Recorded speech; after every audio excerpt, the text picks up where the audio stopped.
joining on Zoom and now live on multiple channels and the Health Data Forum. It's good to be back online with all of you today. So without further ado, I'm giving the floor to Steve McFeely, Health Data and Analytics Director in WHO, a renowned statistician that is dedicated his lifetime to health data, and now in his executive position at WHO, the champion of a cause that is now a cause that we should all be supporting, a global cause. It's really great to have Steve McFeely here with us in this Global Health Talk in the Digital Health Week. Steve, the floor is all yours. Great, thank you, Paul, and good afternoon, good evening, good morning, everybody, wherever you're joining. So, Paul, a quick question. Should I share my own slides? Yes, you can share your own slides whenever you like. Okay, so hopefully I can find them. If not, I can give you a backup here. Yeah, I'm just trying to figure out which slides to share. So just bear with me a moment. Apologies.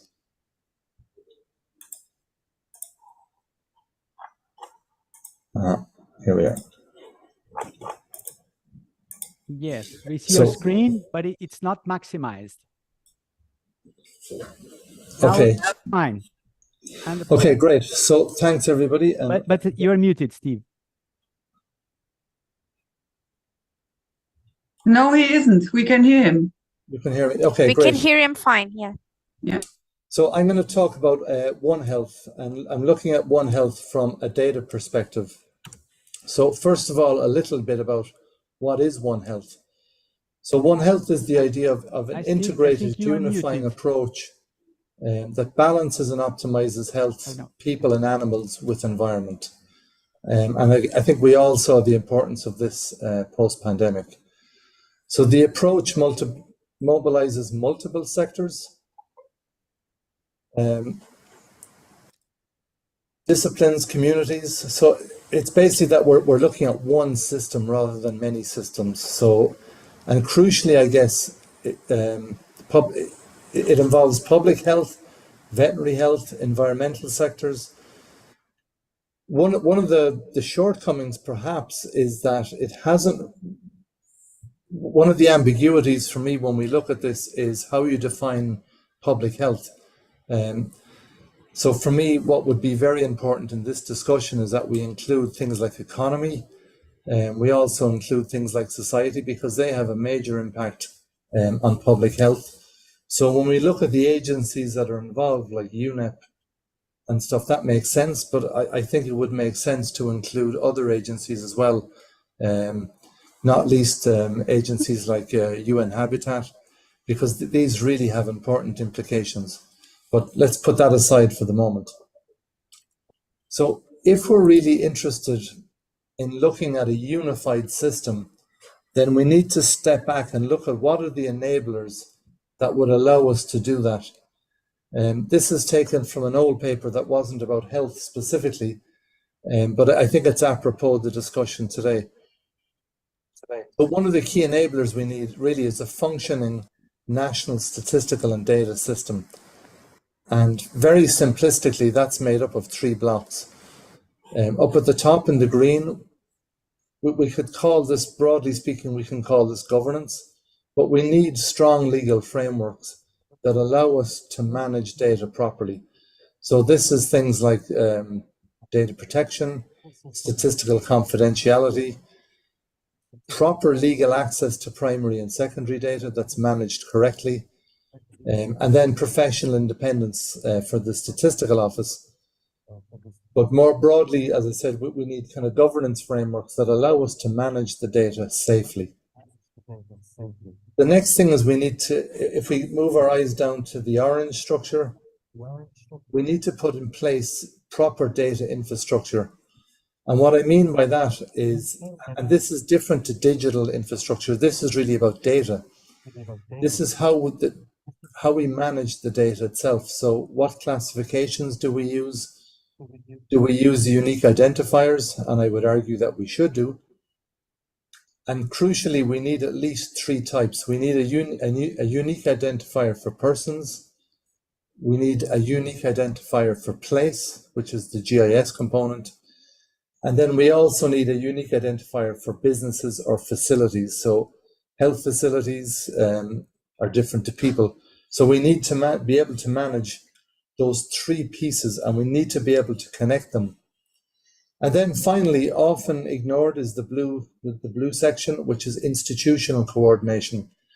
And this is the marriage of statistical and data expertise with specialist expertise. This could be local, this could be topical, and also with geographic expertise. And really, it's absolutely essential that that's institutionalized and isn't based on just individual relationships, because as we know, people leave and then systems fall apart. And put together, this is what I would call the national data infrastructure. And that's really the prerequisite to anything around one health or one data. Another key piece, just to emphasize the data governance piece a bit, if we're looking at One Health and we're looking at the data elements of One Health, then we really need to have strong governance around those data. So these are just some of the components that this would include. So this would include data principles, as I mentioned, data protection, also data quality. What are the standards that we're setting? Particularly within governance, we need to be clear on how we share data.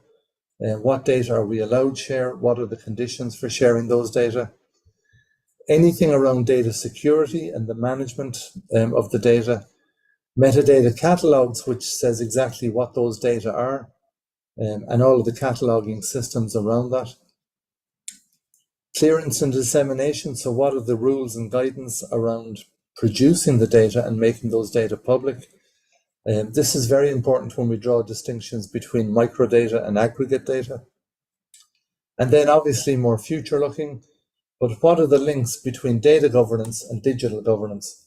What are the links between AI? Because data obviously is one of the major fuels for artificial intelligence, but also for larger digital products. So it's really important that digital governance and data governance are connected properly. On data quality, there's many models for data quality. The one thing I want to talk about really here is the importance of the institutional element. Too often we tend to look at data as a technical issue only. So we look at output and we look at process, and we ignore the importance of institutions and institutional culture on data quality. This is particularly important in the context of the UN, which is an overtly political organization, and the statistical entities within it operate within a very political environment. So things around statistical coordination is really important, but also the protection of objectivity and impartiality, of transparency within large international organizations is absolutely essential. That's not just important at a national level, it's really important at a global level. And obviously it's very important for local level as well. And then literacy. We can produce all of these data, we can manage all of these data, we can connect all these data, but it's really important that people know what to do with it. And in fact, this is where we see one of the biggest challenges is we're producing a lot of data and then countries, analysts aren't really using it. They're not getting value out of it. And data and statistical literacy has become more complex in recent years. So now I would argue it's a combination of both statistical and numerical skills, but also technological skills. And all of that must be put in context. It's very important that the systems that you operate understand the culture that you operate in, and also the elements of civil society that define that culture. And if you don't understand that context, then you're going to make mistakes. So this is one of the crucial points. Data and statistics are not just technical issues, they're political, and they're very, very normative based, they're cultural based, and you need to understand those. So these are really, when I put all of these together, these are the enabling factors, I think, when we want to talk about One Health and digital health. These are the bits that we need. And I'll stop there. Thank you very much. Thank you, Steve. Thank you so much, Steve. It's great, Steve. Thank you so much. So I think that this is creating a nice head start for our panelists to intervene. I would open the round for the panelists to please start their interventions by briefly introducing themselves and using alphabetical order. Anna, Beatrice, João, and last Jocelyn. So briefly introduce yourself and first comments from this wonderful opening presentation by Steve McFeely. Anna, over to you. So, thank you, Paul. Thank you, Steve, for this introduction. My name is Anna Sepúlveda.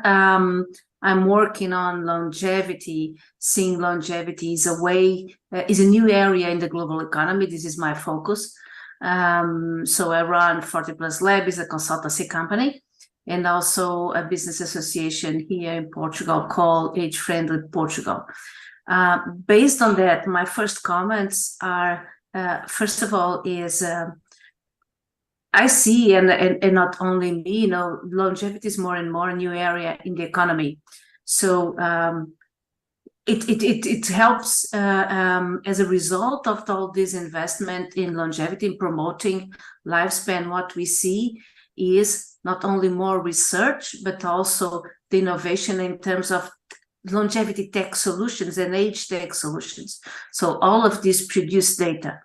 And the question is, how do you design? How do you analyze this data? I give you a quick example. It's not often when I see people that came show me the startups and, for example, in age tech, and saying, I'm going to develop this for elderly people, and the data will be shared with the doctors and with the family. They don't mention, for example, if they're going to ask the elder itself, himself or herself, is going to allow this data question. They don't pay attention. It takes me for my second point for starting the comments is the citizenship concept. Especially when we talk about aged people, we tend to forget that they are a citizen as an adult, as a children, so the data protection is important. And especially in terms of living in a society with new business models, we see and we know that longevity will be a financial asset. So we all evaluate, or in terms of insurance, sooner or later, our level of risk will be associated with our biological age. So the question is, for example, in a company, in an organization, if I have a politic to promote my employees' longevity, what kind of data do I should have access? How do I manage, for example, if another company that make an assessment to my employees, and they identify 4 or 5 people that are in risk or higher risk or mental disease or any other thing, what should they do in this case? Shall they tell me, point me, the people, to whom they will report this kind of situations? So when I see longevity, my focus is on the economical side. What concerns me is how will we democratize this, and the longevity literacy, of course, it has to do with data, and then all the ethics around it, something that Steve, in a certain way, already touched. So I think for starting comments, this is what I wanted to highlight. Fantastic, fantastic. Thank you so much, Anna, for bringing your perspective. Beatrice Okesh, over to you now, the opening statement. All right. Thank you so very much. If at any point you lose me, please let me know. So as mentioned, my name is Beatrice Okech. I'm based in Nairobi, Kenya, and I'm the Advocacy and Campaigns Manager at Transform Health, which is a coalition of over 100 organizations that work to advocate for the equitable digital transformation of healthcare systems. And a lot of our work revolves around building consensus, influencing decision makers, and mobilizing communities on three key areas where we're calling for stronger political will for the digital transformation of healthcare systems, calling for a health data governance framework, and also increased and coordinated investment for digital health as a key driver for universal health coverage. And so just to start off my opening remarks, it is very interesting and very exciting to see how One Health, the all-encompassing nature of One Health, really, in the sense that a lot of the times I think we think about public health, for instance, in a sort of narrow manner, but the perspectives shared by Steve have been super refreshing just to listen to, and particularly thinking about how it interlinks with the work that we do at Transform Health around health data governance, reflecting on the work or on the fact that as time goes by and as digital health becomes more entrenched within our healthcare systems, we're producing a lot more data, but how is this data stored? How is it collected? How is it managed? All those very many questions that arise and how that fits into the issue of health data governance. So that's definitely a great place to start. And I do look forward to share more perspectives around our work on health data governance and how they could fit into the One Health conversation. Thank you so much. Thank you, Beatrice. Awesome. As initially planned, I think it's over to you now. João, alphabetically before Jocelyn. So initial comments, and please briefly introduce yourself. Yeah, thank you, Paul. João Bocas, based in UK and Portuguese national. I always say I'm a global citizen, CEO of Digital Salutem. I'm delighted to be here with you all. Good morning, good afternoon, or even good evening to some of you. Nice to see some familiar faces. And Paul, thank you so much for the invite. Steve, that was truly fascinating. I love, of course, you share some global challenges around data. When we talk about data, it's not the case today. But when we talk about data, I always feel like I want to pull my hair out, because I go to a lot of events and we have these discussions about data. And the challenges seem to be not solved, and we go around in circles for 8 or 10 years talking about the same thing. Who owns the data? What can we do to improve? But that's not the case today. It's a completely different discussion. But I love the approach of One Health, because you really truly consider other aspects in terms of public health, with animal health, ecosystems, and everything. That's really, really innovative. And we're not just talking about health data. But bringing back to health data, I do a lot of work in digital health with large organizations, startups, and public organizations. And of course, we need data. And you mentioned in your presentation some of the challenges around governance. Data is more or less like our best friend and our best enemy at the same time, because we need data to innovate with the available technologies, artificial intelligence, machine learning, wearables, whatever that is. But at the same time, I'm hearing a lot of people in healthcare saying now we are in the opposite direction. We almost have too much data for clinicians to deal with. We have these big challenges around unstructured data, seeing data that we don't need when we go to a doctor. And we have all these global challenges around the shortage of clinicians. We have the challenge of the wearables bringing a lot of data, but they don't bring the right data. We actually just have one. For example, we are interested in one data set and we get 7 or 8. And of course, we have the other things that are adjacent to that, cybersecurity, privacy, and so forth. But I really love your perspective and also your approach around what you're trying to bring forward, that is not just about health data, but truly public health ecosystem. And I think one of the things that is definitely missing at the moment is more public health initiatives. And I'll give you a couple of examples and I'll leave it there. A few years ago, I live in UK. We hear a lot of public health initiatives such as smoking cessation, awareness around certain diseases, the campaigns around nutrition and increase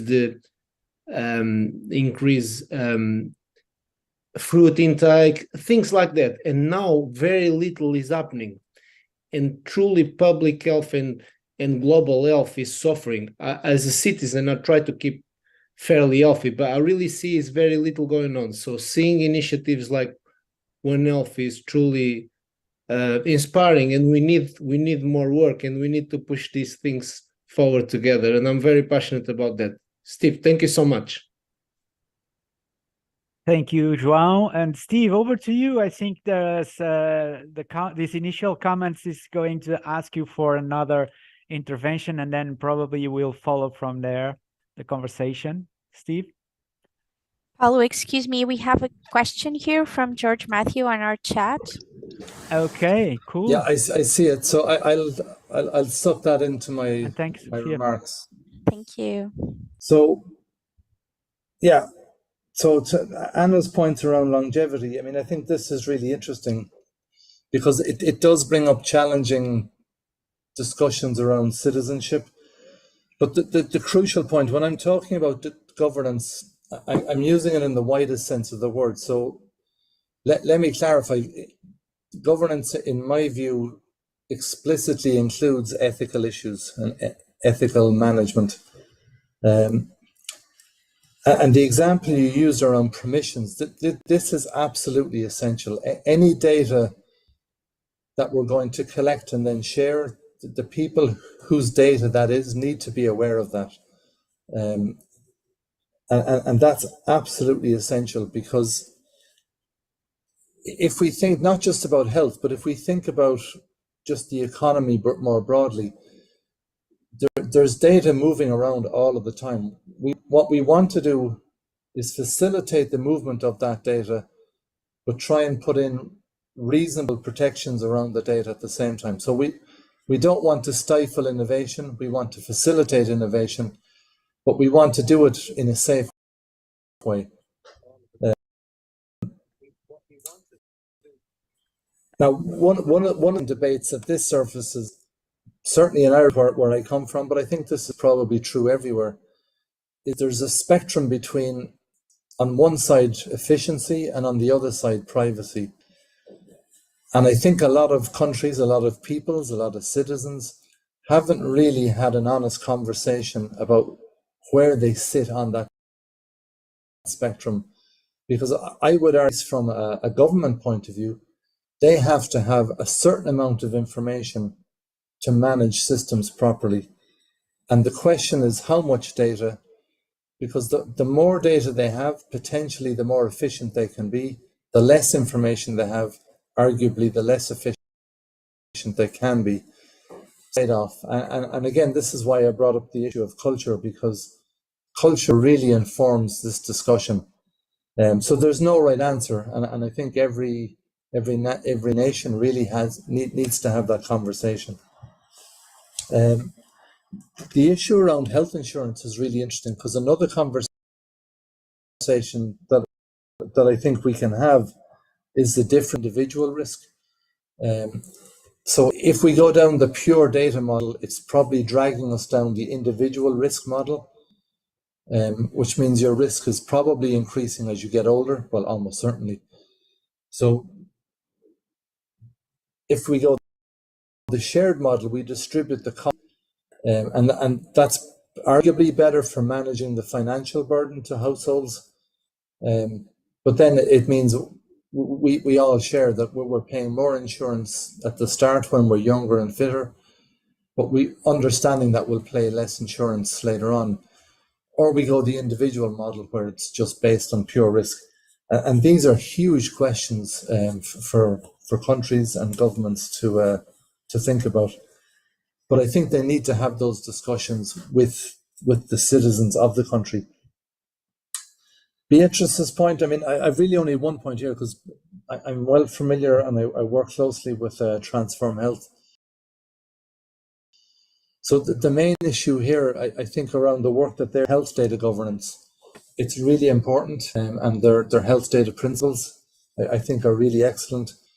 But it's to make sure that if we're taking the One Health approach, and in fact, you could even step back further and just think about one people, one government, whatever you want, one whatever. Health isn't disconnected from everything else. I mean, health is part of society, it's part of the economy. So whatever we do on the health data governance piece, it's really important that it's consistent with the wider discussions on data governance more broadly.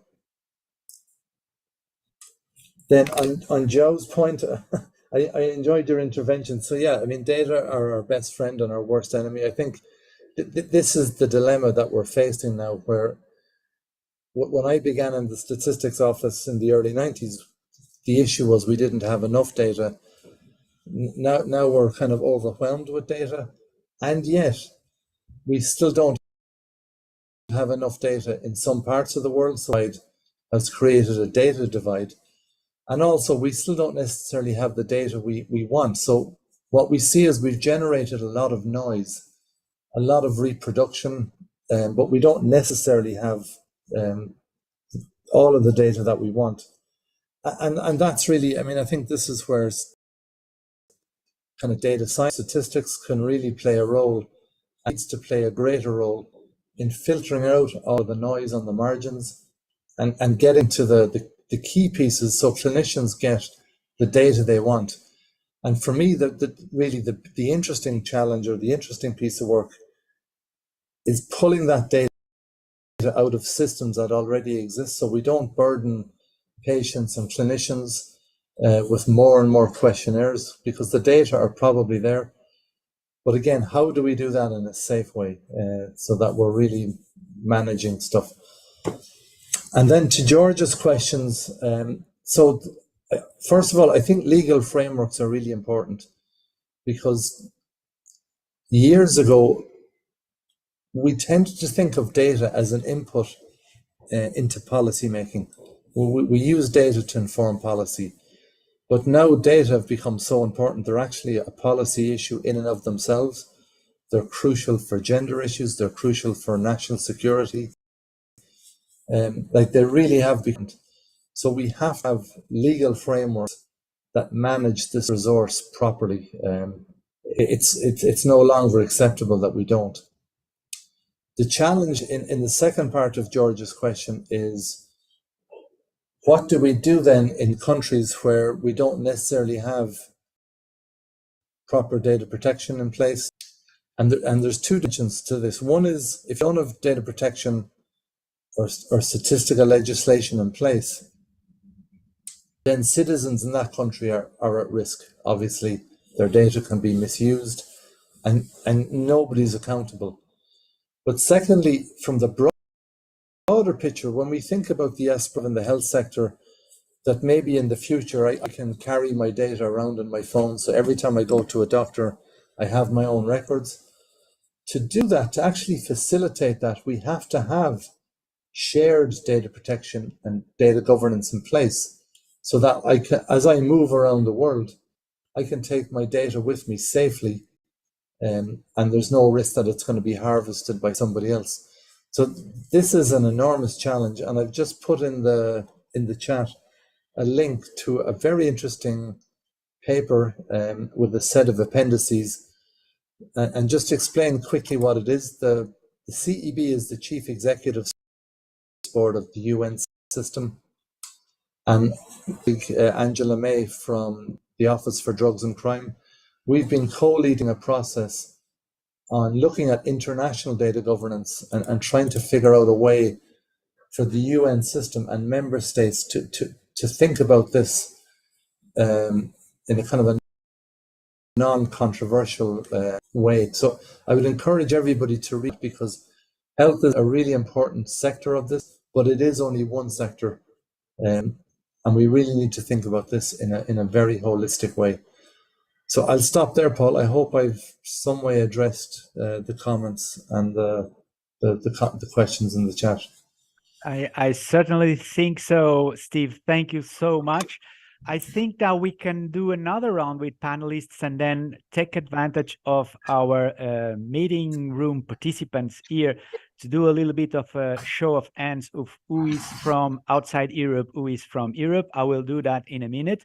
I will give the floor now to panelists to do a second round. I will be kindly asking our participants to turn up their video, the ones who are outside the Europe, and then the reverse, and then we can see who is here in the room and hear a little bit from you.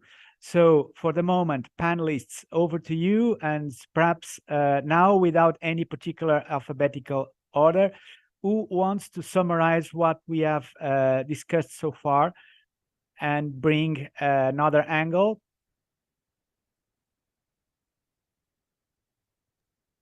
I would like to just to put two other questions on the table regarding to that. Sure. When we talk about the aged population and all the challenges ahead, when we see countries with a lot of people over 60 or 65, one of the comments that usually came is that the working population is shrinking. One of the good things about having updated data and like I'll call this live data, is data that comes very easily in a very frequent way. It still allows us to answer one of my key questions when I look at this is, in terms of working population, who is effectively working, because we know, for example, in Portugal, and there are some information about it, that people over 65 still working, but I don't know who are there. I don't know what the percentage, I don't know what are they doing. And especially if you look at the Steve concept of health, it makes even more sense. So for me, this is one of good things.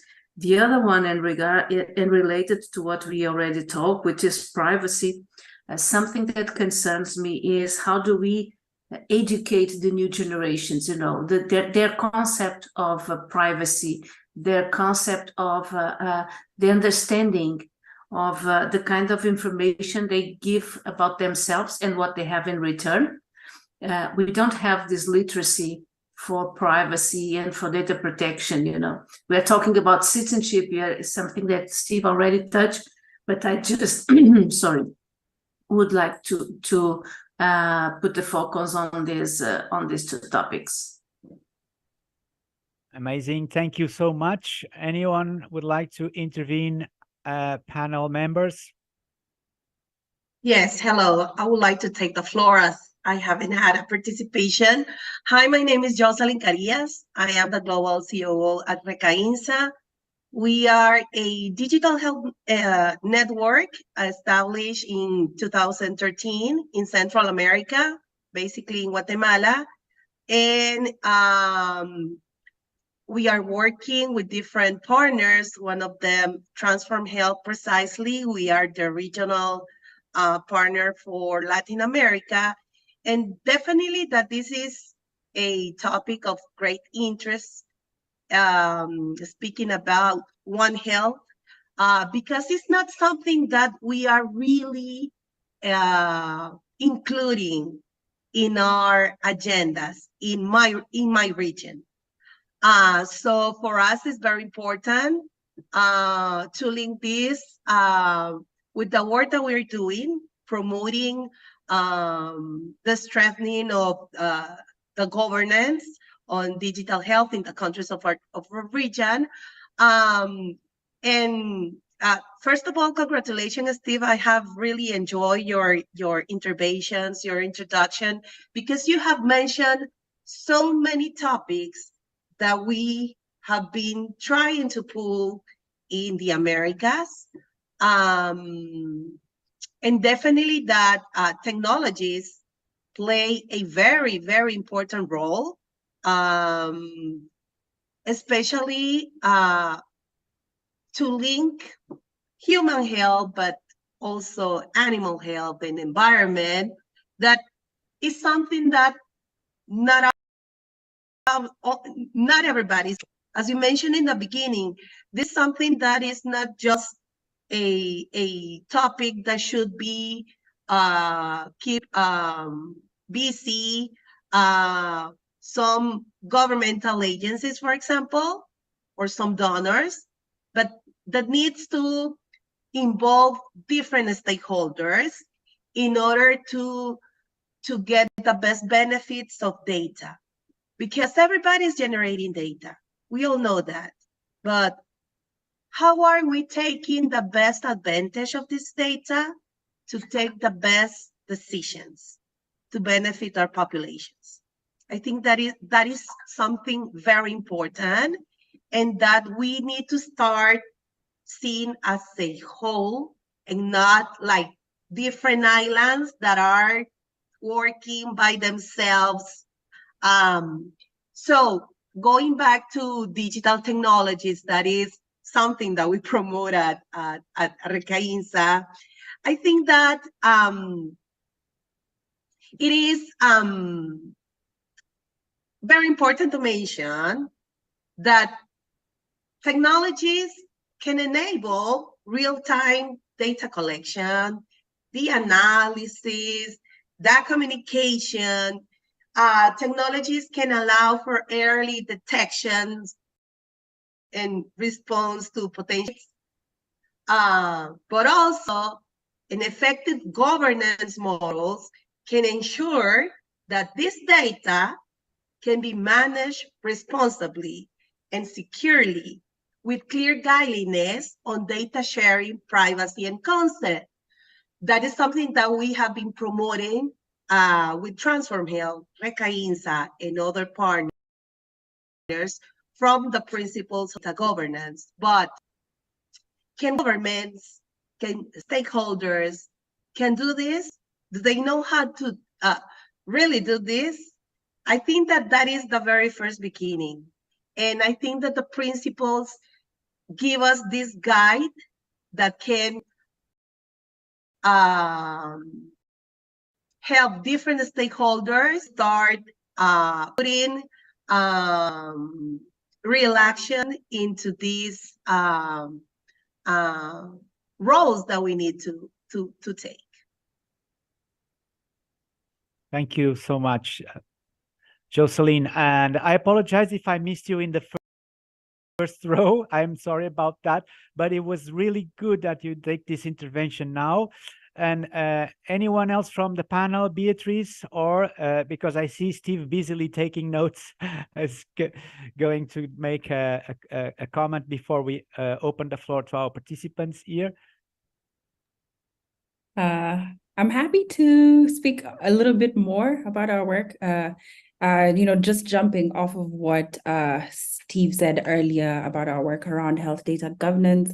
And also, as he talked about the need for legal frameworks, we find that that's super important in our work at Transform Health. And I will, share some of the lessons that we have, learned along the way. And I believe this is a good sort of space for us to start to see how that could also fit into the wider One Health agenda, seeing as our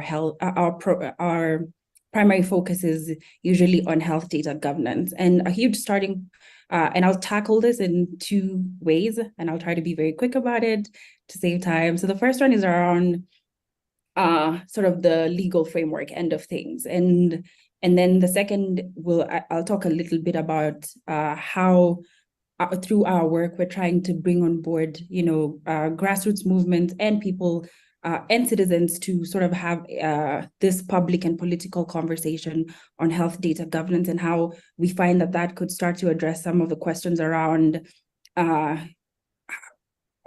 does the healthcare system, is the healthcare system a custodian of our health data? How can we also start to, as citizens, learn about our health data and the like? So a really great starting point is the fact that healthcare systems are consistently digitizing. We're hearing that on one end, there's too much data, on other ends, there's too little data. And there's this, incremental sort of digital divide. And so as we see this recognition coming up, we also recognize that there's a need to strengthen the regulatory environment. And we're already seeing countries in different places and in different continents instituting health data governance policies and legislation. But at the moment, there's no overarching consensus on what should be the minimum standards or components or considerations for national regulations for the effective and equitable governance of the health data. And so that's something that we are tackling at Transform Health. And this is in recognition of the complex and diverse landscape of regulations and legislations across countries, as well as the many gaps that there are in this sort of space. And so we see the value in countries and other stakeholders coming together to learn from best practices and also to explore where the current gaps are with regards to regulation. And so what we're trying to do with this is to build consensus and alignment between countries on what minimum and optimal regulations should look like for the governance of health data, and essentially establish a minimum set of standards or key considerations for health data governance. In our work earlier, we were calling it the Global Health Data Governance Framework. And so for this, we need, high-level political commitment, but we also need to, really have strengthen our partnerships on this issue and really build consensus on this issue. And we believe that by having these frameworks or this framework or these considerations, we would be able to have a guiding resource and a benchmark for many governments to strengthen their national approaches, while also improving harmonization across countries, which is important for cross-border data flows with the needed protections in place. So a key component of our work to really summarize it is how do we ensure that health data is being used for public good, and regulations are a really great way to start. And these common sets of standards would be a really great starting place for governments as well to then have sort of a baseline for what would be needed to learn from countries that have already started to make progress on having health data governance frameworks within their spaces. And then I see that this would also create an opportunity for us to start to look at how does this conversation around health data governance fit into the issue of One Health. And this is where I would speak a little bit about around our work on health data governance. We also have the campaign My Data, Our Health, where we've reached out to our partners in 6 different countries in Africa to really build this conversation, a public and political conversation around health data. And we start to see questions around who owns this data? Do we as citizens have access? Should we have access to our data? Who is the healthcare system a custodian of this data? And we find that by having these conversations and by having these voices, sort of start to fit into the conversations around health data, we're also able to start to look at what are the actual needs based on different regions, different contexts on the issues of health data governance, starting to look around questions to do with data privacy as well, rights and ownership as well, and how that overall fits into the issue of health data governance and consequently issues of One Health, with the overarching sort of goal being universal health coverage. So that's just a brief sort of take on our work, feeding into a little bit of what Steve had shared earlier. Thank you. Thank you so much, Beatrice. But it's really a conundrum, right? Because if you approach governments with a formula based on benchmark from other governments, we always have this syndrome of not invented here rejection, right? So it's really to try a balance between, of course, bringing good ideas, but also make sure that there's space for generating local ideas also, and then make sure people participate in the change, obviously. But Beatrice, I congratulate you for your work, and I'm sure that here in this panel you'll find with Jocelyn Carius another enabler for your activities in South America. Steve, over to you to make a comment, and dear participants, please prepare to intervene now. I'm going to ask you after Steve comments here to do a little bit of an exercise to see who is in the room. Steve, over to you. Okay, so thanks to everybody for the comments, some fantastic comments. So I'm just going to pick a few. So Anna was talking about basically thresholds which affect what we as statisticians call dependency ratios. And this is the ratio. So basically, we imagine society as, you can think of it as a normal distribution, and the two tails are what we use on rather unflattering language, we call them unproductive. So just put aside the prejudice of the term. So basically young people aren't working and they're not contributing to the tax take. Equally, when people retire, they're not contributing to the tax take. So people in the middle are the productive. They're the people who are working and paying the taxes. And this is a huge issue now, because as people they're entering education or staying in education later, but they're working longer as well. So the dependency ratios are shifting, but also they're shifting around the world. I mean, over the next, in this century, we expect the global population to land somewhere between 9.5 and 11.5 billion people. Most of that growth will happen in Africa and in Asia. In fact, even in the next 30 years, we expect the population of Africa to double, which is absolutely incredible.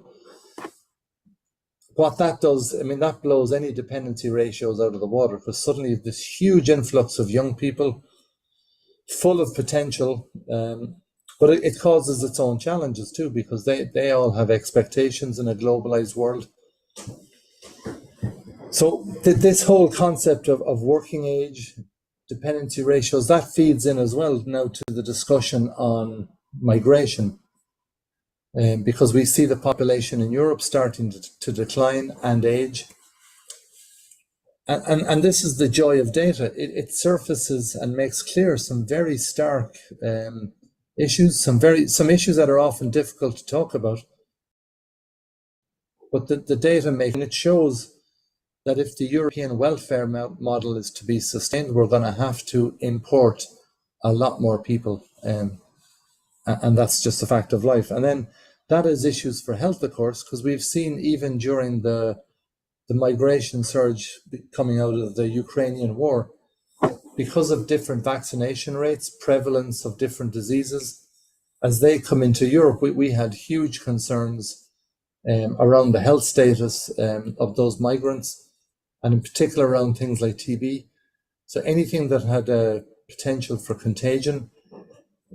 So imagine now if we have massive migration in the years to come, and we're looking at migration from a health perspective, apart from a political economy perspective, there's huge challenges being posed for the health services. On the literacy, I agree. I mean, I think there's huge challenges around literacy.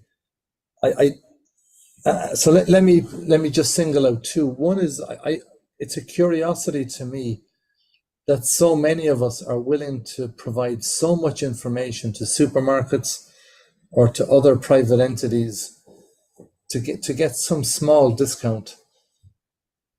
And yet we're so nervous then about providing data to government. I find that an interesting dichotomy. So it's clear that supermarkets have managed to sell the benefits much better than government has. But still, I mean, in this day and age, it's the private sector actually hold the keys to the data kingdom, not governments. And yet we're so willing to sacrifice our privacy on our mobile phones, just everything.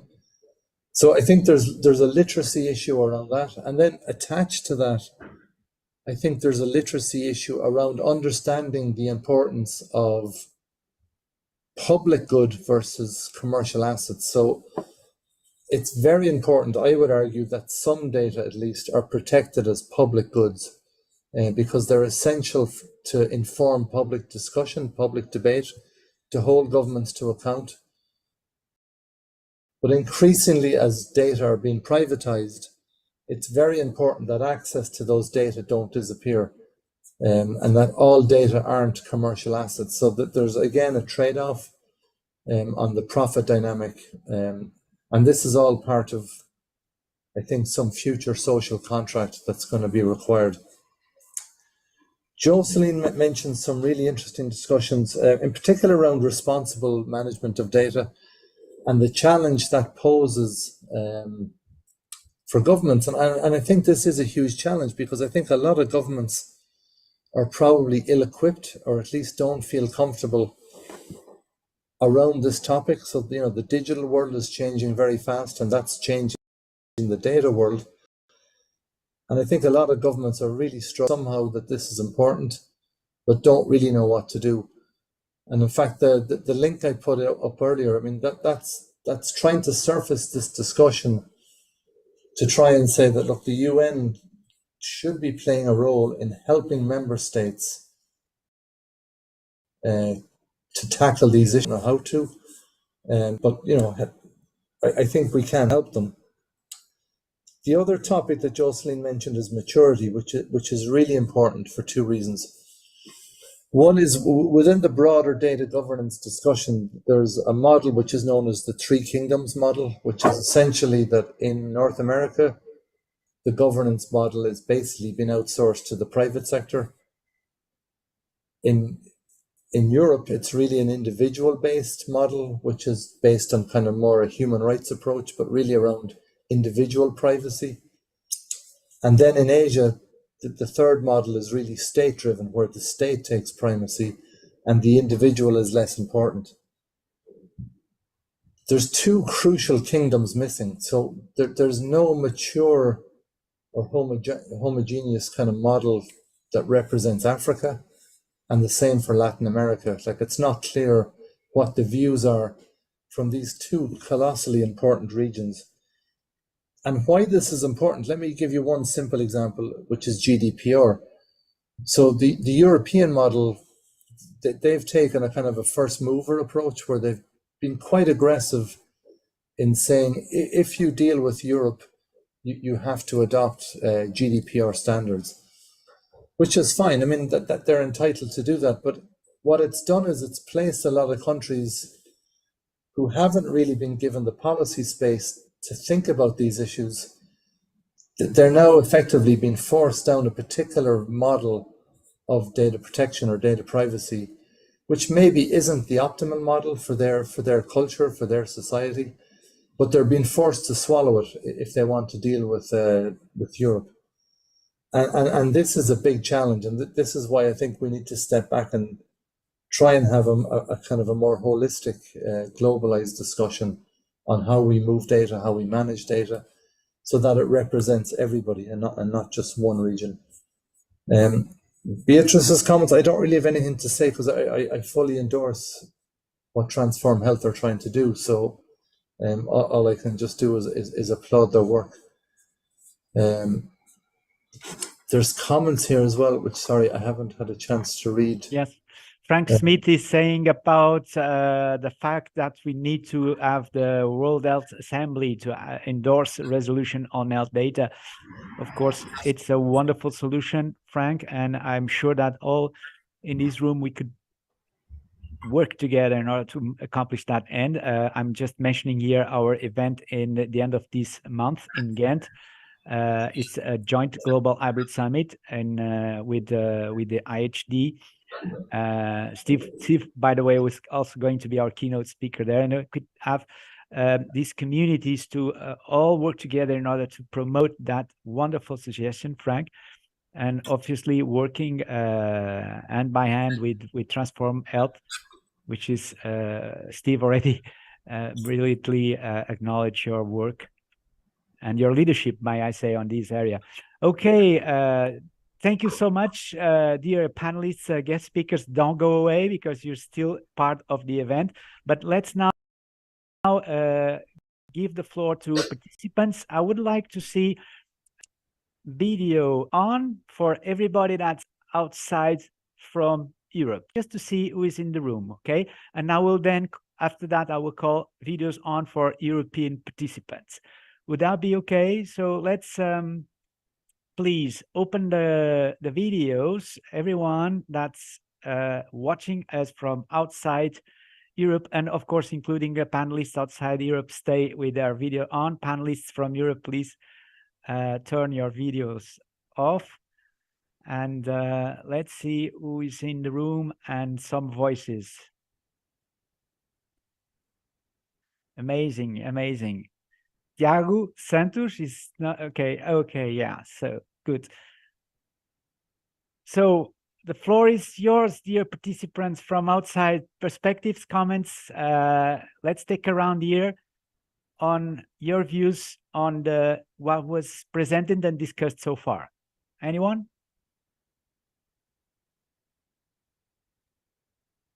Hi, Paulo. Sorry for being so late. I didn't hear what you said. I'm asking for participants from outside Europe to turn video on.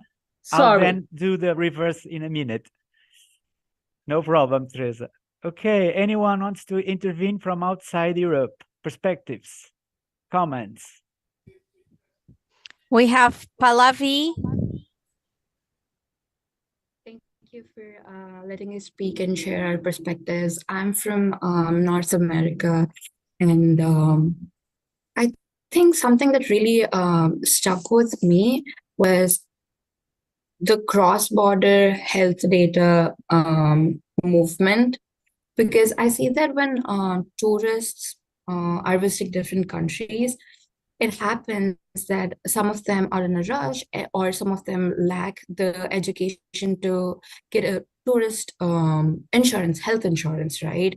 And sometimes in the US, insurance is definitely needed for us to get the health care.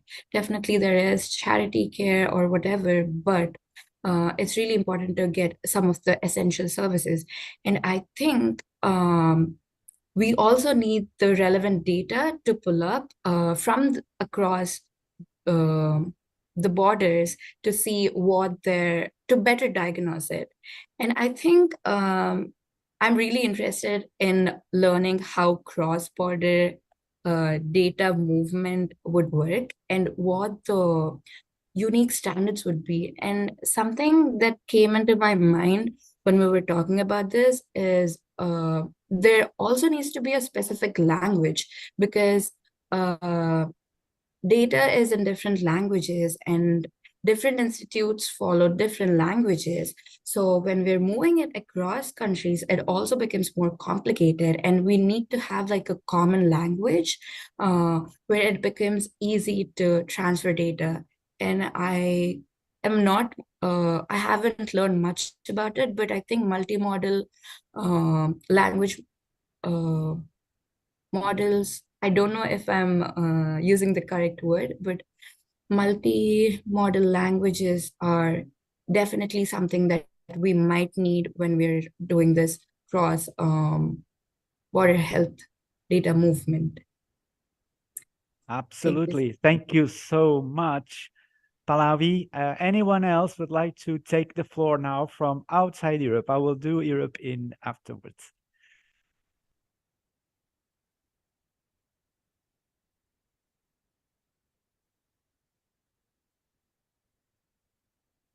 We'd like to hear from you. Tomoko, you're calling. Go ahead. Open the mic and say something. You're muted.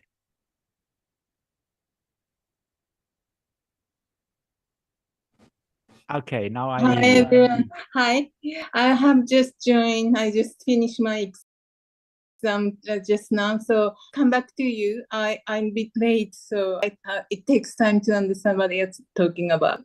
But Okay. pleasure to meet you. Okay. Now it's good to have you here in the meeting room from Asia. Where are you calling from? Hong Kong. Hong Kong. Oh, it might be late. But I'm Japanese.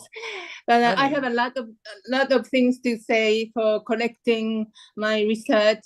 I have been I'm studying addiction, and living here it's hard to collect data. And normally I have a lot of things to say, but I have to listen what you have been saying. So sorry. Thank you so much, Tomoko. Thank you so much. Okay, so Jocelyn, Beatrice, maybe you'd like to call the round and then we'll open the floor for Europe. Paul, sorry, there's a Victorian wants to speak. Oh, Victorian, please go ahead. Thank you Turn so on your much, video. Steve. Yeah, Unfortunately, I'm unable to share my video now. that's My name is not. Victorine Vondi, and I'm joining in from Ghana. I Mhm. just saw the event lineup on LinkedIn, and I was particularly interested in the topic because of my personal experience in the health sector and coming out from the health sector, being a patient, so being on both sides.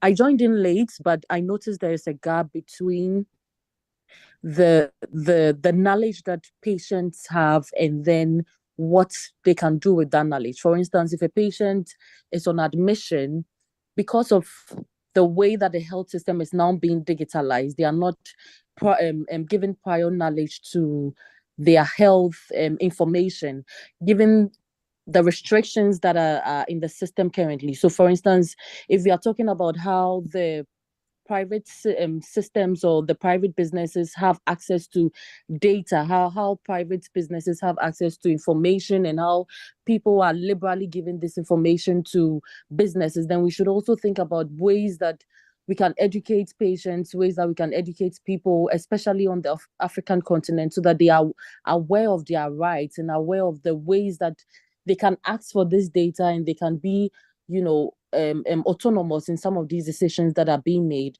Because when you realize that private sectors are able to get this information, that's because they are making adverts and they are making marketing systems ready, and they are making available structures and putting in systems to gather this information. So what are we also on the health side doing? What are we as ambassadors, as leaders, as policymakers?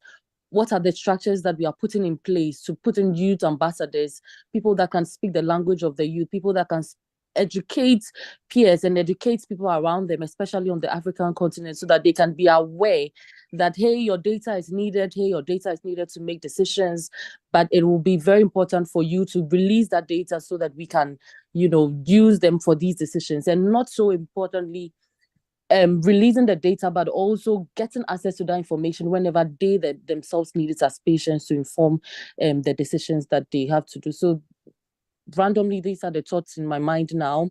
How can we, build systems, empower the youth, let them know of the systems available? Like, for instance, this event is an amazing event. How can we share? How can we let people know that, hey, there's this conversation going on around health? You have access, you have a voice, you have a way to air your views. There are these opportunities. How can we make known these things? How can we find ambassadors? How can we find youth voices to speak on some of these things? I feel like a lot is going on in terms of health, in terms of the digitalization and everything, but we are not involving people on the grassroots as much as possible. Sorry, my thoughts are a little bit sparse, but yeah, this is the little I can share. Thank you very much. Oh, thank you so much, Victorine. You contributed brilliantly. Okay, so anyone would like to take the floor, and before we pass over to Europe's worldviews? Jocelyn, Beatrice? Jocelyn, do you want to go first? Of course. Thank you, Beatrice. No, I mean, I think that it is extraordinary, as I mentioned, that we are speaking about these topics.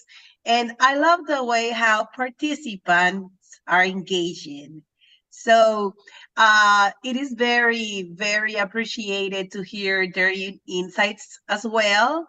So why don't we take advantage of the few minutes that we have to listen to the rest of the participants? Great. Awesome. And Beatrice, any final comments before we pass to Europe view? Yeah, just very, very quickly, with regards to some of the comments shared by Victorine and Pallavi. One of the things that she talked about is how do young people, for instance, interact with the healthcare system, and how much knowledge do people have, how much do they not have with regards to the healthcare system? And I think that's a very valid question to ask, particularly as we have conversations around health data governance. And my colleague Pank talked about a health data governance framework, or these standards being passed as a resolution at the World Health Assembly. And I think that's a great starting point by having sort of this overarching step where you know countries come to an agreement what we want to do with regards to health data. These are the minimum standards that we're going to enact in our different contexts, obviously going to contextualize them based on our needs, based on our priorities, but this is essentially the baseline. And I think an important part of that would also hinge very much on how does the healthcare system relate with the people that it serves. And I think in the framework or in these considerations, we need to we need to be very intentional with regards to the information and the coming to healthcare workers to be able to then pass on this information to the health seekers, for lack of a better word, and then also having public conversations around what does health data look like, what is digital health in itself, and how does that then feed into health data? What does health data look like? What does it encompass? And then I think that would be a really great starting point for health seekers to be able to engage with this very huge conversation, because it does feel very technical a lot of the times. We're talking about health data, but I think as we look at how people interact with healthcare systems and how people very freely give their data to like supermarkets, for instance, but feel very cautious when it comes to the healthcare system or their governments, I think that's also a very important starting point. Empowerment through information and really engaging people through campaigning and like public and political conversations to really sort of have that multifaceted approach, so that we're not just having these conversations at global levels, in boardrooms and the like, but people who are also interacting with the healthcare system, whose data is being collected, whose data is being used to shape, the overall healthcare landscape, are also involved, and they have an opportunity to shape what conversations around health data look like, what One Health also look like, as sort of an all-encompassing sort of structure. That would be my final comment. Absolutely, absolutely. I particularly like the way you refer to also include One Health on the picture, on the equation. It's going to be challenging, I am sure. Okay, folks, so now please turn off your cameras, and Europe, participants from Europe, please, cameras. And let's hear from you. Anyone would like to comment on what was shared so far? I can start. Go ahead. So, hi, my name is Tamara. I'm a president of a Portuguese patient organization that supports families affected by hereditary cancer syndromes, which is in fact a super expensive cancer because it hits on the peak of fertility and productivity. It represents 10% of all cancers, and it still kills young mothers. So I don't know if you had this information, but early onset breast cancer is globally the first cause of maternal orphans. That means we have a lot of work to do there. When the mother breaks away from the family structure as the main pillar, it's catastrophic for the family as well as for the system. So we do not have any data on hereditary cancer, especially in Portugal. We have no idea how many hereditary cancer patients we have, and even less how many genetic mutation carriers with a very high risk for hereditary cancer. So They get sick, mostly late-stage diagnosis, because nobody would believe that women could have a very aggressive breast cancer at 27 years of age. And because of this lack of data, we also feel a stagnation in research and development. We do not really progress. So we've decided to generate data bottom up. We will launch very soon Evita platform, which is main super focused on the user. It's for any citizen that is worried about the personal cancer risk. It's for any genetic mutation carrier, and it's for any cancer patient. We believe that we generate new knowledge coming from the user that will help us to identify better the real and urgent needs in hereditary cancer, but not only, also for other cancer patients. And we take all the responsibility for the data into the hand of the user. So we do it the other way. We tell the users that there are services for them available on the platform. We can do inclusive genetic counseling on the platform, for example, which has huge waiting times, especially in Portugal. So we can shorten this waiting time, because people are getting sick while they are waiting for their genetic counseling or for their genetic testing or for their test result. They are getting sick. And we want to accelerate that. And we ask people if they would mind to share their pseudo-anonymized data for research purpose. And anything that happens with the data, the user is in charge, and nothing happens without an informed consent. So we think that that's an intelligent approach to progress in some way, in a good manner, patient-centric manner. And of course, we are collaborating with a highly professional tech firm that is developing the platform, and also with a lawyer that is specialized in data protection. This is will be a very innovative project, which we hope will turn good research into excellent research. Thank you. Thank you. Thank you so much, Jocelyn. Any more voices? I ask participants outside, please turn your videos off now, as you can still listen, of course, and I'll bring back the panel to the closing. Speaking to Jocelyn in particular, and anyone else outside Europe. Now, Europe participants, it's your turn. More comments, observations? I'll jump in quickly. If you can you hear me? Can you hear fine, Frank? Yeah. Lovely, thanks. Well, first of all, thanks so much for this great event. It's been really interesting to hear the different perspectives, and specifically to hear this continuum between human health and animal and environmental health. I think it's critical, and digital technology will be able to break down boundaries increasingly and force us to rethink the health from a different perspective, and to integrate that continuum in a far more coherent manner. So that's great that this conversation is happening.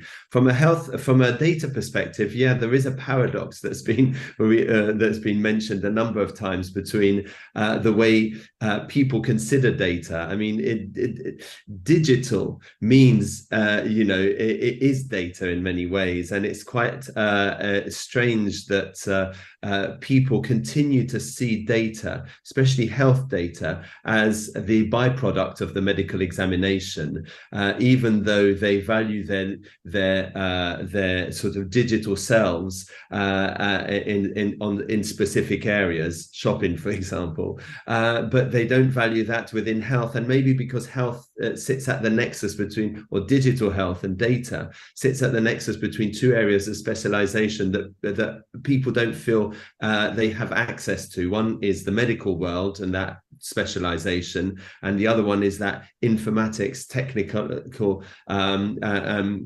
world and the specialization behind that. What we're trying to do at Transform Health, we're trying to break down that boundary. We're trying to get people to reevaluate their data, their health data, as an intricate part of themselves, as part of who they are in a digital age, and try to encourage them to take more ownership of that data. We've got a campaign live at the moment called My Data, Our Health, and part of that, we've invited people just to go down and to their health post and ask for their health data. Just ask a simple question: can I have my health data? And we've been working across 6 countries, and it's been a fantastic set of responses. Some people have got it quite easily. Others have been charged for it. Others were told they're not qualified to have it. Others, funnily enough, have been told that their data has been lost or is fragmented across different systems and it's impossible to have it. And so that repositions people and puts them in the driving seat and makes them realize that this is part of who they are, and it shines the light on their right to this particular asset that and part of themselves. So yes, it's been fascinating to participate in this conversation and to see how this takes how this is sort of shaping up within your different areas of the world. I would encourage you to look at the My Data, Our Health campaign on the website and to please promote that. you. And Paul, thank you so much for promoting the need for a health data governance resolution at the WHA. It's amazing, Frank. Obviously, the portal you just mentioned, it's open for everybody in the world, not just specifically Europe region, right? Yes, that's right. Okay, so that's amazing. Congratulations on that initiative. I will definitely try and do that myself. So we have more questions here, Sophia, right? More interventions? There's Despina is looking to, or she had her hand up. Yes. First of all, thank you very much. It is wonderful to hear so many people from around the world and your views on One Health and how this will change anyway in the future. Just 2 reflections, 2 things the latest years in the digital health industry or market, I would say. And before that, I was in the banking industry. And I have to say, I lived the transition between I do not trust to give my data to the bank or to access internet or to access mobile application. And I remember when we first launched a mobile application in Greece. I am from Greece, so I lived abroad, but in Greece, when we decided to launch a mobile application in the banking industry, you cannot imagine a traditional Greek bank, how the customers reacted. And I have to agree with Frank and the rest of you that you build step by step the trust. A government or a public or private company, you have to build the trust, the maturity, and to train the people is part of this. So I fully agree with this campaign concept that you just mentioned, that helps people start trusting and motivates them. If it is for their own wellness and for the good for them, and they start believing in that, then they will trust you and they will share. And it can be a step-by-step approach. First, it's the minimum amount of data we want them to share or trust. So think about that. When we started a mobile banking app, and it's maybe stupid to mention, but we didn't do money transfers. We did view your bank account balance. So start working with the health. It reminds me a bit the history of banking industry in the past. Not that I say it's the same, because one is extremely private and sensible data that I feel maybe awkward about my health data. And I don't want anybody to know, because I don't want to accept my problems or whatsoever. Or let's say if I have medication taken that I don't want anybody, I want it out of the records. But still you can start, step-by-step approach. So I believe on this training, show to people the benefit they will have, compare with private companies that they do take their data. So after COVID, also the governments gained some trust, because we couldn't really do else. We had to trust the government on some digital related fields, so health can follow.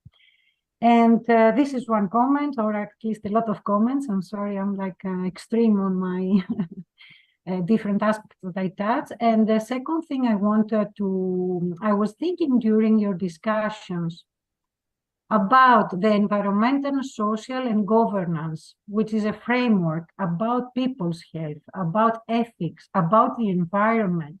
I'm thinking on the other side about One Health, how we actually, you need to build synergies between different international, if you like, frameworks in my small little mind in order to leverage from other things.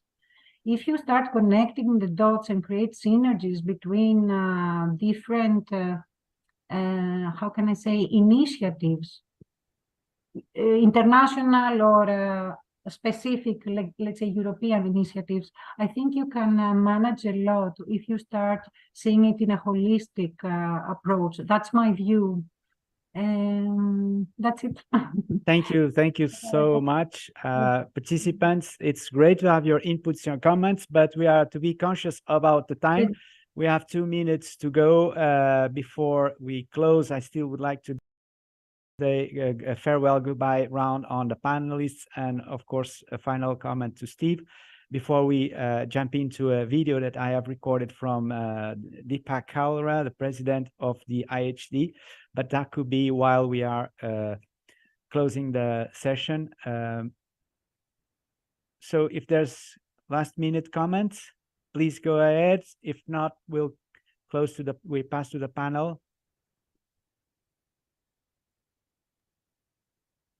No more comments. So please, thank you all. So a round of applause for participants here. Thank you so much.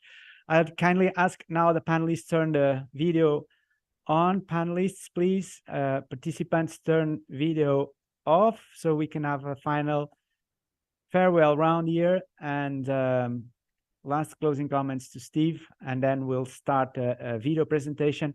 And while I start a video presentation, I'll do a little bit of breakout rooms so that people that are in the room and have time to spend here, you can talk to each other. I will create these breakout rooms in a minute so you can talk to your neighbor. I'm going to do breakouts of 3, so you can probably find others to be in your breakout. They will be by chance, so maybe you have the chance to meet with someone you know, but maybe you don't.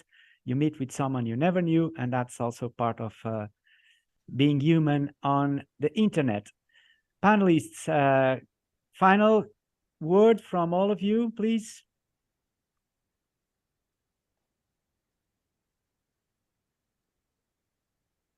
Sophia, I don't know if you want to say something, but you are muted.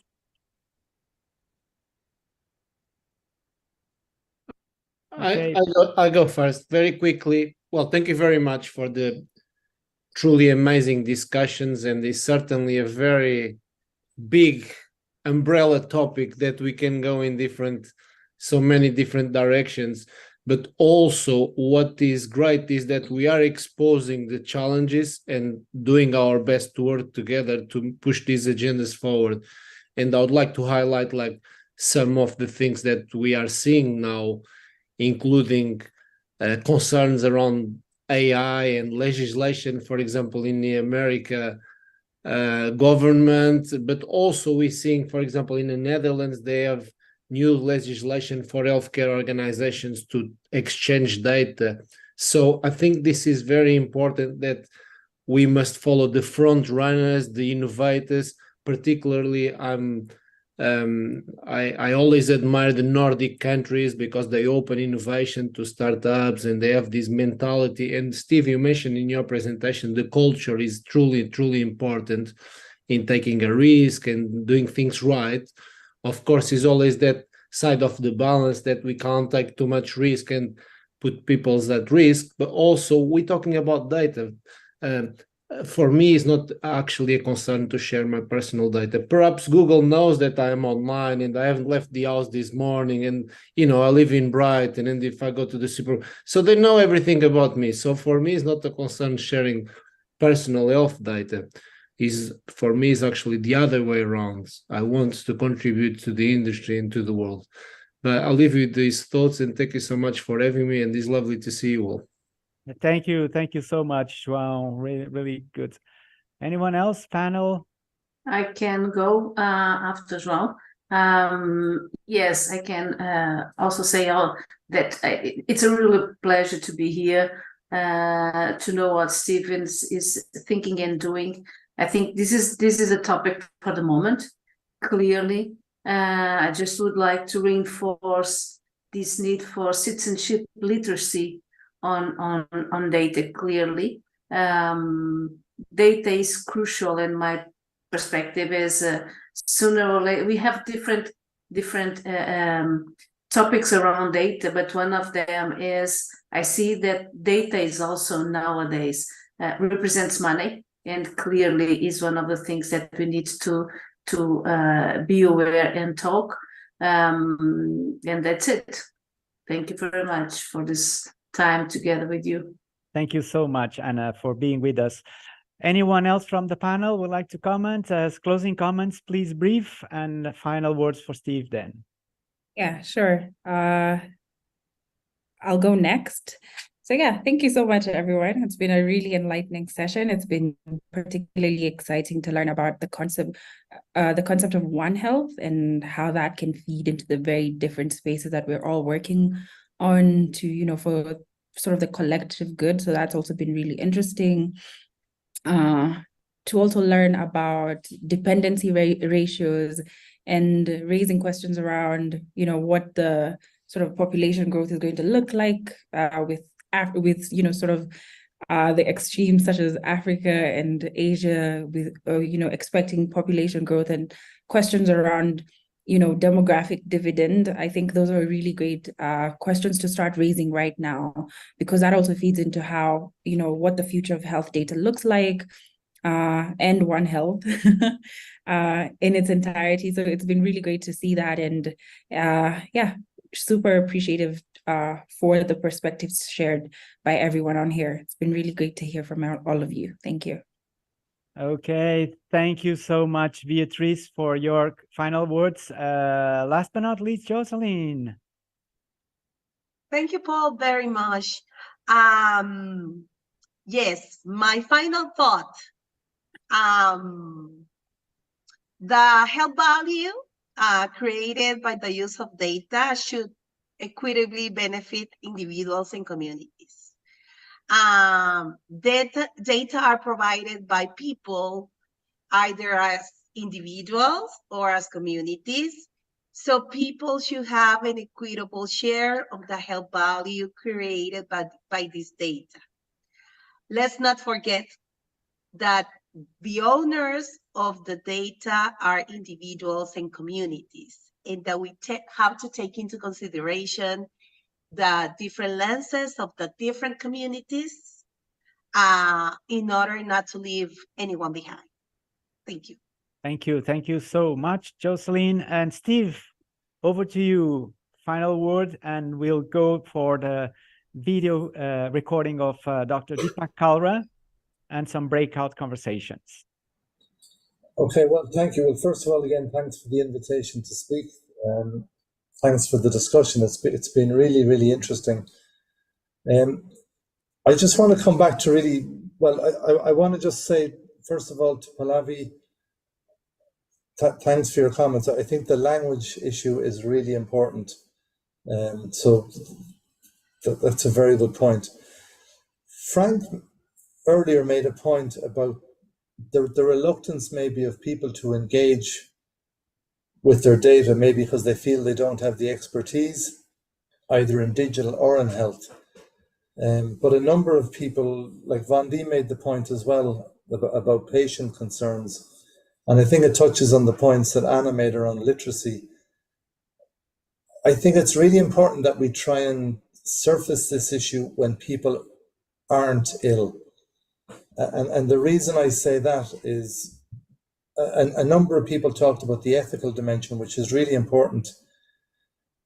I always have a worry if there's surveys or if there's data being discussed in hospitals and we're approaching a patient who's ill, that patient is already vulnerable. And they may, you know, depending on how the question is posed, it may sound like maybe not a threat is too strong a word, but if you don't share your data, this is somehow negatively going to impact on the healthcare you're going to receive. So then they're going to give permission because, you know, they're sick, they want to get fixed. So I think questions around kind of data sharing, who has access to my data, that they should be done at a time when people aren't sick, like, you know, when they're healthy, when they're kind of thinking about this more rationally. So that's just a concern I have around kind of patients in particular. I just think they're at a particular moment in their life when maybe they will sacrifice stuff because they're just really vulnerable. And we need to protect against that because we're really trying to look after their health in every respect, not just their health, but also their digital health and their data health. And with that, I'll stop. So Paul, thanks again for the invitation and lovely to meet everybody. If you don't mind, I'm going to be very rude. I have to dash to another meeting. So I'm going to log off, so I won't join the breakout rooms. Apologies. No worries at all, Steve. Now we are fulfilling our time commitments to our audience. So from now on, the time is volunteer. I know that our viewers in social media are still with us. So without ado, I'm going to start a final video that we have here on a record for you, an intervention from Deepak Kalra that previously recorded for us. And then I'll start the breakouts that you'll be able to join if you like. And for our social media viewers, here's an intervention from Dr. Deepak Kalra and the European Health Data Space. The European Commission has published a proposal to establish a European health data space, a multi-billion program to help ensure that every European citizen can have access to their health data wherever they travel within Europe, and any health professional who sees them with patient consent can access that record. That means every patient should be able to enjoy safer and more effective treatment, whether they're traveling on a holiday or business, or they're going across borders to receive continuity of care because they're under a team in another country. It doesn't matter what the reason is. What matters is their data can travel with them under their control. And that is half of the ambition of the European health data space.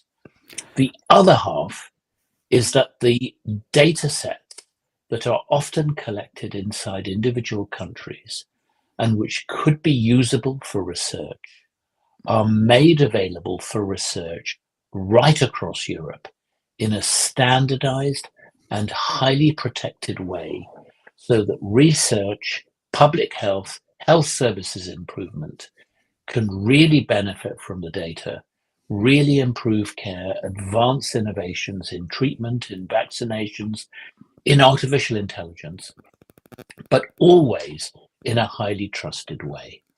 This is the double excitement of the European health data space. It's a major opportunity for health data, what are really the concerns that the industry might have in relation to this opportunity? Are we in the same wavelength when we talk about interoperability standards, for instance, and not talking also about security issues when data travels with the patient wherever the patient goes in the EU? It's really important that patients are confident that when their data travels around Europe, with their name, with their date of birth, with their details, because they're receiving healthcare, and it has to be identifiable for that purpose, that it's secure. And these information security measures are already being put in place. A number of countries within Europe already have established secure connections between them. But the additional layer that the European health data space wants to introduce is citizen controls, so that people have a stronger role in determining who within Europe can access their data and for what reason.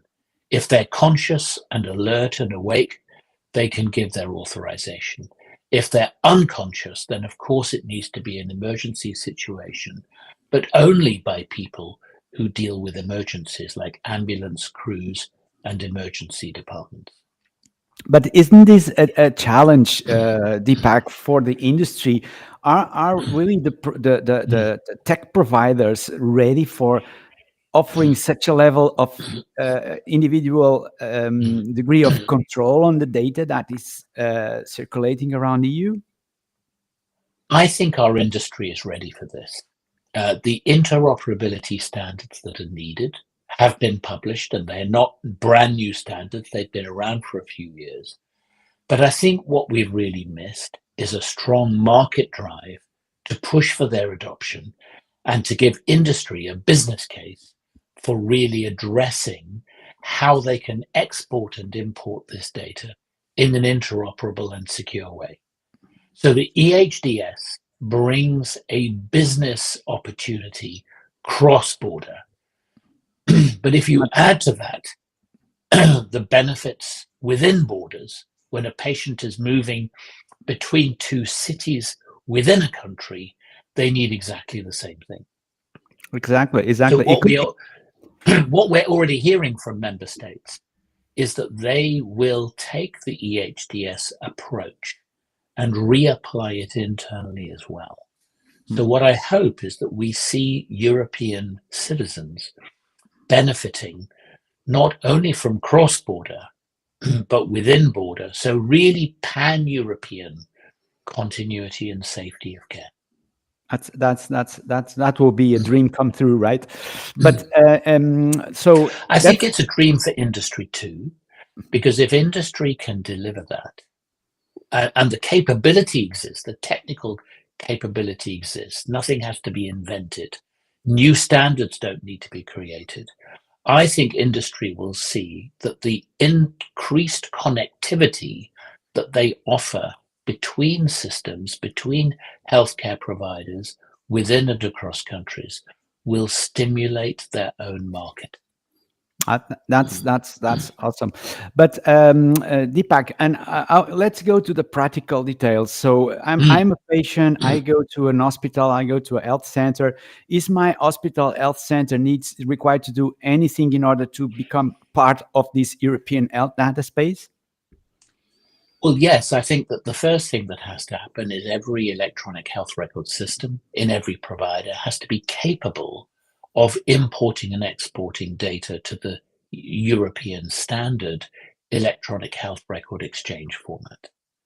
So many of the systems already in place probably can do this today, or they can do it really easily.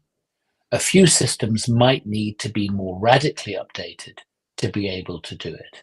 But there is another step, and that is that we need clinicians, hospitals and GP practices to really care a lot about the health data they are collecting and looking after, because it won't be any use if we are able to exchange a list of conditions the patient has if it's incomplete.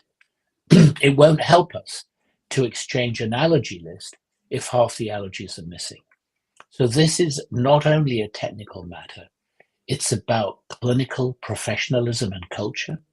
It's about healthcare organizations recognizing and really valuing high quality data across the entire health ecosystem.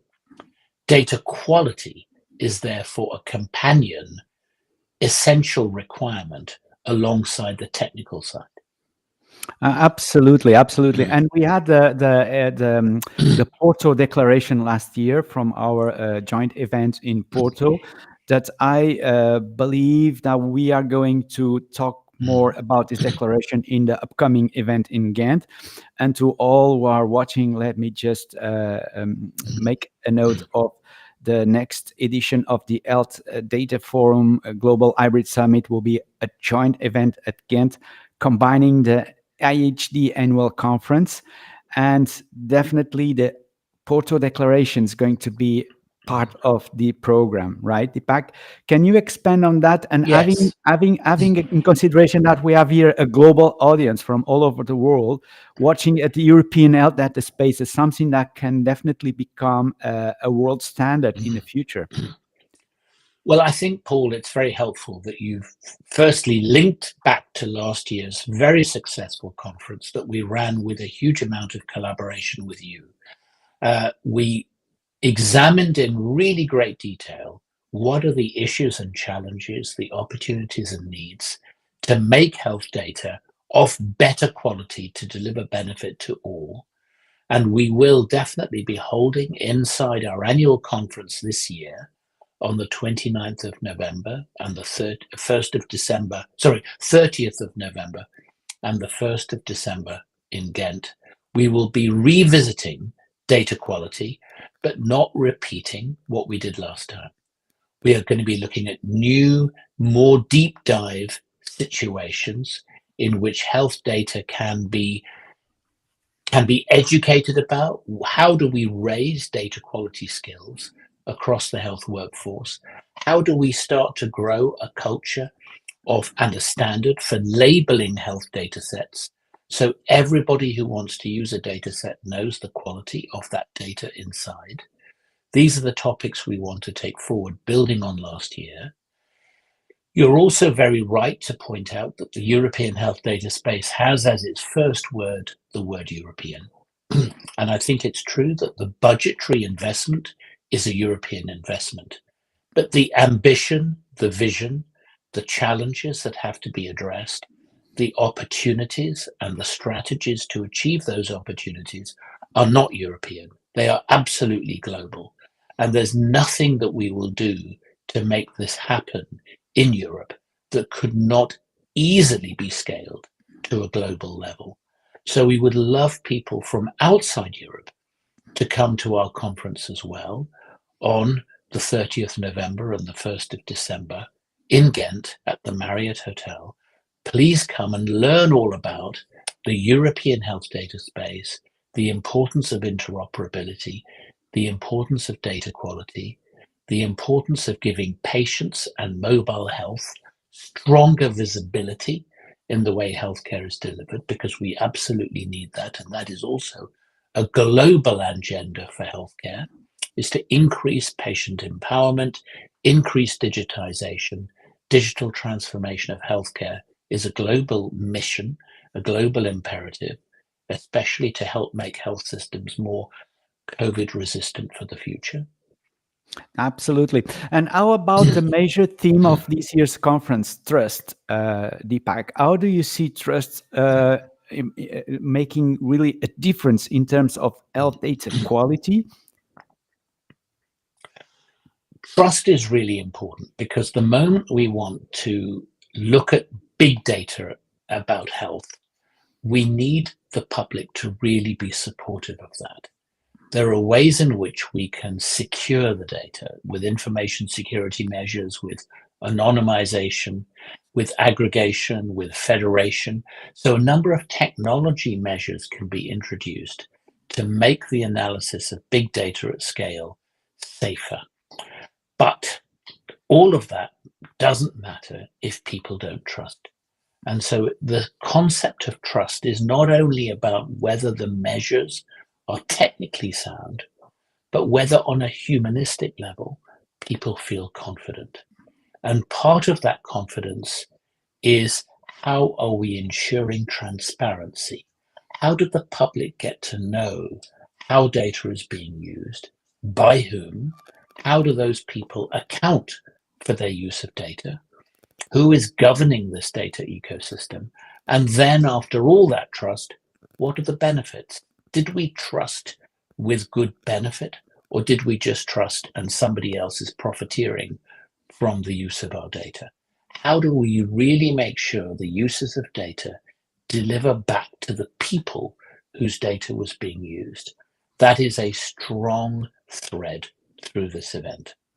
And that's going to be one important reason why, if you are not registered, please look at the website of the European Institute of Innovation through Health Data, and I will be putting here the website in a minute. But just before we go, Deepak, because I know you are busy and extremely busy in the upcoming days preparing for this event in the end of the month of November. How do you see that in a perspective of global health and becoming Europe a region right now, a region that perhaps is leading in terms of health data trust? Could we be exporting trust on health data in a certain way to other regions, like in the Southeast Asia, India, for instance, in South America? How do you see that collaboration happening? I think it's really important that citizen trust is earned by good practices and transparency. And I don't think it matters where in the world you are. You still need roughly the same measures, the same assurances. So the good practices don't really differ. I don't think that we would export European trust to others.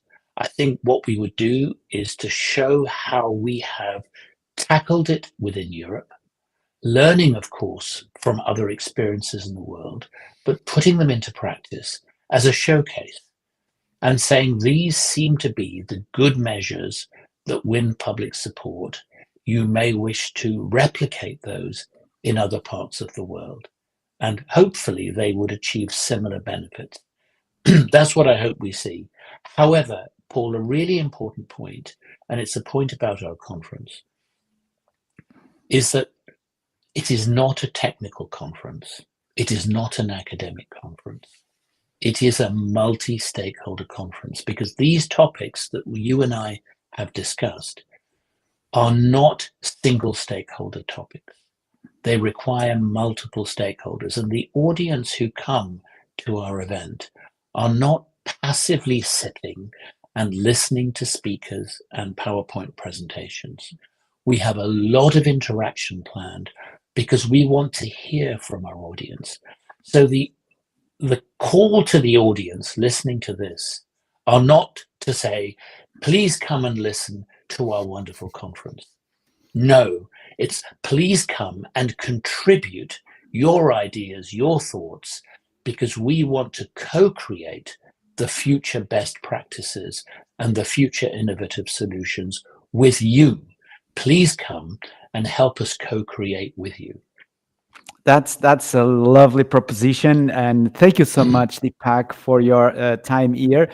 And back to the audience now, as we would like to hear from your views here in this global talk. Thanks to the Digital Health Week, we are here being seen by a number of participants, and we are moving now to the next slot in our session, saying goodbye to Deepak as he has to depart for the moment. Thank you so much. Thank you. Thank you, Paul. It's been a pleasure speaking to you. It was really great to have you here. Goodbye. See you Bye. soon. See you soon in Ghent. Great.